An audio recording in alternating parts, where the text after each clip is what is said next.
কাঁচা আম দিয়ে তো কত রকমের রেসিপি আপনারা ট্রাই করেছেন, তবে আজকে আমি আপনাদেরকে একটি দুর্দান্ত স্বাদের কাঁচা আমের জেলি মোরব্বা তৈরি করে দেখাবো।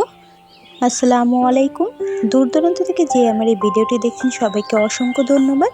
আমি ফারহান ইসলাম, মোতাহার রান্নাঘরে সবাইকে স্বাগতম। আজকে আমি রোদে দেওয়ার ঝামেলা ছাড়া এবং তেল ও ভিনেগার ছাড়া এই জেলি মোরব্বাটা তৈরি করে দেখাবো। এই পদ্ধতিতে তৈরি করলে আপনারা কিন্তু সারা বছর ফ্রিজ ছাড়াও এই জেলি মোরব্বাটা সংরক্ষণ করে রাখতে পারবেন। তাই ভিডিওটি স্কিপ না করে শেষ পর্যন্ত দেখতে থাকুন। তো প্রথমে জেলি মোরব্বা তৈরি করার জন্য এখানে আমি 600 গ্রামের মতো আম নিয়ে নিয়েছি। জেলি মোরব্বা তৈরি করার ক্ষেত্রে আপনারা কিন্তু যে কোনো আমই ব্যবহার করতে পারেন। আমি এই যে আমটা নিয়েছি এর ভেতরের আঠিটা কিন্তু এখনও শক্ত হয়নি। আপনারা কিন্তু শক্ত আঠিওয়ালা আমগুলো ব্যবহার করতে পারবেন, কোনো সমস্যা নেই। তো প্রথমে আমগুলো আমি ধুয়ে তারপরে খোসা ছাড়িয়ে নিয়েছি, দেখতেই পাচ্ছেন। এবার এই আমগুলোকে আমি একটি গ্রেটারের সাহায্যে গ্রেট করে নেব। আমগুলো আমি গ্রেটারের মোটা অংশটা দিয়ে গ্রেট করে নেব, আর চেষ্টা করব একটু লম্বা লম্বাভাবে গ্রেট করতে, যেভাবে আমরা আলু কুচি করি। আপনারা চাইলে কিন্তু বটির সাহায্যেও করতে পারেন, তবে আমার আমগুলো যেহেতু ছোট তাই আমি গ্রেটার দিয়ে এইভাবে গ্রেট করে নিচ্ছি। গ্রেটারের সাহায্যে গ্রেট করার ক্ষেত্রে একটু লক্ষ্য রাখবেন যাতে আমগুলো ভেঙে না যায়, এরকম লম্বা লম্বা হয়, এতে করে জেলি মোরব্বাটা কিন্তু খুব সুন্দর হয়। তো সবগুলো আমি এইভাবে গ্রেট করে নিয়েছি। এবার এর মধ্যে কিছুটা পরিমাণ লবণ মেখে আমি এটাকে 10 মিনিটের জন্য রেস্টে রেখে দেব। ফিরে এলাম 10 মিনিট পর। দেখুন আমার এই কাঁচা আমের থেকে কিন্তু অনেকটা পরিমাণ পানি বের হয়ে গেছে। আমের যে টক পানিটা আছে এটাকে অবশ্যই ফেলে দিতে হবে। এবার আমগুলোকে আমি অন্য একটি পাত্রে তুলে নিচ্ছি। তারপরে পরিষ্কার পানি দিয়ে আমগুলোকে ভালো করে ধুয়ে এর টক পানিটা ফেলে দেব, যাতে করে এর মধ্যে টক ভাবটা কমে আসে। তো আমগুলোকে আমি প্রথমেই পরিষ্কার পানি দিয়ে একটু ভালো করে ধুয়ে নিচ্ছি।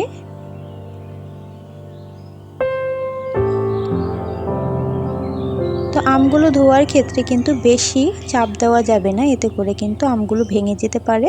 আপনারা আলতো করে একটু ধুয়ে নেবেন, কারণ আমগুলো কাটার আগে কিন্তু আমি ভালো করে ধুয়ে নিয়েছি, তাই এই পর্যায়ে বেশি ধোয়ার প্রয়োজন নেই।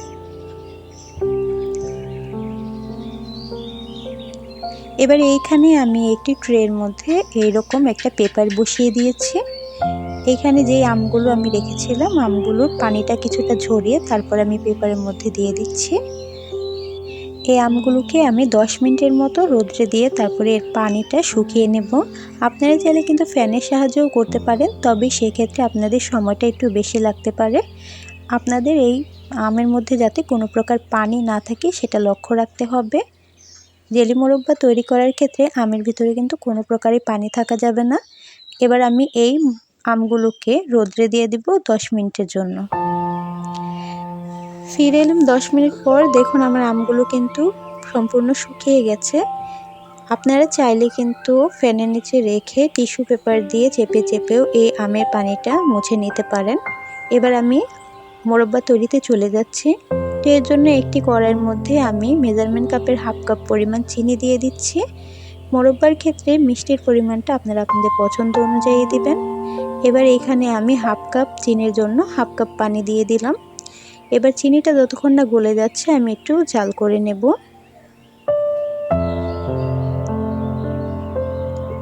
তো এই তো দেখুন আমার চিনিটা কিন্তু সম্পূর্ণ গলে গেছে। এবার চুলার আঁচটি একদম লোতে করে দেব। তারপরে এখানে কিছু মশলা অ্যাড করে দিচ্ছি। প্রথমে দিয়ে দিচ্ছি তেজপাতা, দারচিনি, আর দিয়ে দিলাম 2টি এলাচ।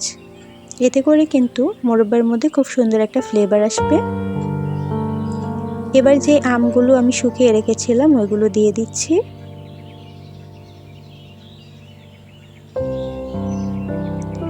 আপনারা এই আমের মোরব্বাটা নাড়াচাড়া করার ক্ষেত্রে কিন্তু আলতোভাবে নাড়াচাড়া করবেন, বেশি নাড়াচাড়া করলে আমগুলো গলে যেতে পারে। আর এই পুরো প্রসেসটাই কিন্তু আপনাদের চুলার আঁচটি লোতে রেখেই করতে হবে। আমি আমগুলোকে একটু পর পরে উল্টে পাল্টে দিচ্ছি আলতোভাবে, যাতে করে নিচের অংশগুলো খুব সুন্দরভাবে সেদ্ধ হয়ে যায়। তো 5 মিনিটের মতো ঢাকনা ছাড়া আমি আমগুলোকে কিন্তু সুন্দর করে সেদ্ধ করে নিয়েছি। এবার একটি ঢাকনা দিয়ে 10 মিনিটের জন্য রেখে দেব। ফিরে এলাম 10 মিনিট পর। আমার আমের পানি কিন্তু অনেকটাই শুকিয়ে এসেছে, দেখতেই পাচ্ছেন। আর আমগুলো কিন্তু একদম সিদ্ধ হয়ে গেছে। আমের রংটা পরিবর্তন হয়ে দেখুন একদম স্বচ্ছ কাচের মতো হয়ে গেছে। কিছুটা কাছে থেকে দেখালে বুঝতে পারবেন। এইরকম হয়ে যাওয়ার পরে ঢাকনাটা খোলা রেখে আমি আরও 5 থেকে 6 মিনিট এটাকে জাল করে নেব। একটু কাছের থেকে আপনাদের দেখিয়ে দিচ্ছি, আমার জেলি মোরব্বাটা কিন্তু অলরেডি তৈরি হয়ে গেছে। তবে পানিটা আমি শুকিয়ে নেব, কারণ আমি সারা বছর এটা সংরক্ষণ করব আর এখানে কোনো ভিনেগারও ইউজ করব না। তাই এর মধ্যে কোনো প্রকার পানি কিন্তু রাখা যাবে না, পানি থাকলে এটা খুব তাড়াতাড়ি নষ্ট হয়ে যাবে।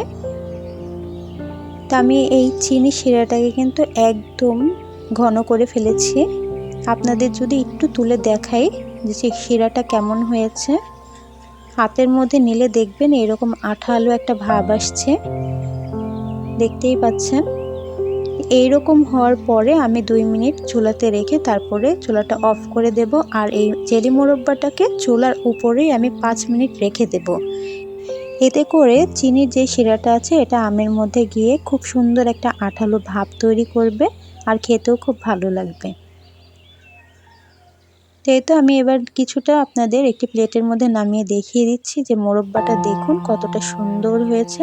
আমার আমগুলো কিন্তু গলে যায়নি, আপনারা দেখতেই পাচ্ছেন স্লাইসগুলো কিন্তু একদম যেমনটা তেমনই আছে আর একদম স্বচ্ছ কাচের মতো হয়ে গেছে। এই জেলি মোরব্বাটা তৈরি করলে একটু বেশি করে তৈরি করবেন, কারণ দেখবেন এটা তৈরি করার সাথে সাথেই শেষ হয়ে গেছে, এতটাই মজাদার হয়ে থাকে। আর ছোট থেকে বড় সবারই কিন্তু এটা খুবই পছন্দ হয়। এবার এই মোরব্বাটাকে আমি একটি এয়ারটাইট কন্টেনারের ভিতরে রেখে দেব। আপনারা চাইলে এটা নর্মাল ফ্রিজেও রেখে সারা বছর খেতে পারেন, তবে এটা বাইরে রাখলেও কোনো সমস্যা নেই আর কোনো রোদে দেওয়ার ঝামেলাও থাকবে না। কাঁচা আম শেষ হওয়ার আগে আপনারাও কিন্তু এইভাবে জেলি মোরব্বা তৈরি করে রেখে সারা বছর সংরক্ষণ করে খেতে পারেন। আশা করছি আমার এই ভিডিওটি আপনাদের কাছে ভালো লেগেছে। আমার চ্যানেলে কাঁচা আমের এইরকম আরও দুর্দান্ত স্বাদের রেসিপি দেওয়া আছে, আপনারা চাইলে কিন্তু ওই রেসিপিগুলোও দেখে আসতে পারেন। আশা করছি আপনাদের অনেক ভালো লাগবে। আমার এই ভিডিওটি আপনাদের কাছে কেমন লেগেছে কমেন্ট করে জানাতে ভুলবেন না। ভিডিওটি ভালো লাগলে আমার চ্যানেলকে লাইক এবং সাবস্ক্রাইব করে পাশে থাকা বেল বাটন অন করে দেবেন। এতে করে আমার চ্যানেলের নতুন নতুন ভিডিও আপনাদের কাছে সবার আগে পৌঁছে যাবে। আমার এই ভিডিওটি শেষ পর্যন্ত দেখার জন্য সবাইকে অসংখ্য ধন্যবাদ। দেখা হবে অন্য কোনো ভিডিও নিয়ে। ততক্ষণ সবাই ভালো থাকবেন, সুস্থ থাকবেন। আল্লাহ হাফেজ।